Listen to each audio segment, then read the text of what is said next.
Hur vanligt är det med sammarbeten liknande i Saudiarabien? It depends a bit on what you mean, but in general...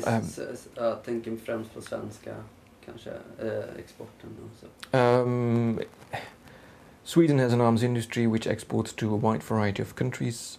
In the past, the Swedish authorities always said that yes, we have significant arms exports, but the bulk of the arms exports go to countries within the EU or our direct allies, as far as you can talk about allies in the Swedish context, because that's not done, but still. But now, of course, things have changed already a bit, and we see that Sweden, that the main countries which have received arms or military equipment of any kind from Sweden include Pakistan, South Africa, and Saudi Arabia. Now, South Africa is not so much of an issue, at least not when it comes to issues of human rights abuses and democracy, but there, of course, there is the question of corruption, and is this an economically wise choice by South Africa to invest in, for example, Swedish combat aircraft? But at least it's a more or less democratic choice. But in the case of Saudi Arabia, in the case of Pakistan, there are major questions related to democracy and human rights.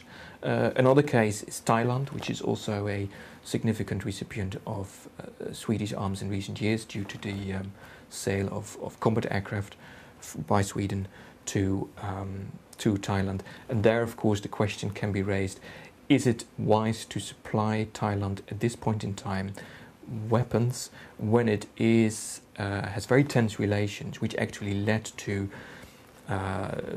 some fighting between Cambodia and Thailand around the time that Swedish combat aircraft were delivered early last year? That kind of coincided, which wasn't really given much attention here in Sweden, interestingly enough. Is that wise to do that at this point in time, to supply Thailand with the kind of equipment which it could use in a potential conflict with Cambodia, which hasn't been solved yet?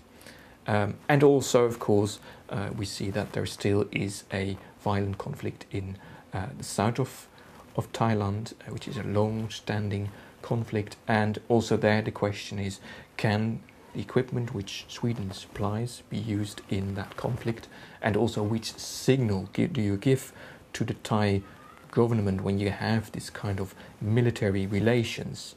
Don't you really say to them, oh, it's actually quite okay what your military does, therefore we supply you with this kind of equipment? What do you want to achieve?